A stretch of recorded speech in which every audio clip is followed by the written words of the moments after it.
ఇప్పుడైతే మనం జలుబు చేసిన, దగ్గు చేసిన టాబ్లెట్‌లు, సిరప్‌లు వాడుతున్నాం. కానీ అమ్మమ్మల కాలంలో వాళ్ళు జలుబు, దగ్గుకు ఈ రసాన్ని ఎక్కువగా ప్రిపేర్ చేసుకునేవారు.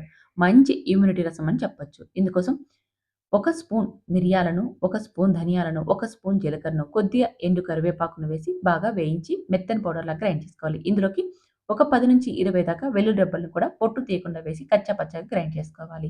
ఇప్పుడు స్టవ్ మీద ఒక పెనం పెట్టుకొని కొద్దిగా ఆయిల్ వేసుకొని ఆవాలు, జీలకర్ర అలాగే పెద్దగా కట్ చేసుకున్న 2 ఉల్లిపాయలను కూడా వేసేసుకొని కాస్త రంగు మారేంత వరకు వేయించుకోవాలి. తర్వాత ఒక టమోటాని కూడా చిన్నగా కట్ చేసి వేసి టమోటా సాఫ్ట్‌గా అయ్యేంత వరకు మగ్గించుకొని ఇప్పుడు మనం గ్రైండ్ చేసి పెట్టుకున్న ఈ మిరియాల పొడిని, చిటికెడు పసుపును కూడా వేసేసుకొని బాగా వేయించుకోవాలి. తర్వాత ఇందులోకి పెద్ద సైజు నిమ్మకాయ సైజంత చింతపండును గుజ్జు తీసి, ఆ గుజ్జుని ఇందులోకి వేసుకొని, గ్రేవీకి సరిపడా వాటర్‌ని, రుచికి సరిపడా ఉప్పును వేసుకొని, బెల్లం ముక్కని, అలాగే ఒక పావు టీ స్పూన్ రసం పొడిని, కొద్దిగా కొత్తిమీరని వేసి కలిపి 5 నిమిషాలు ఉడికించుకొని సర్వ్ చేసుకోవడమే. చాలా టేస్టీగా ఉంటుంది. ట్రై చేయండి.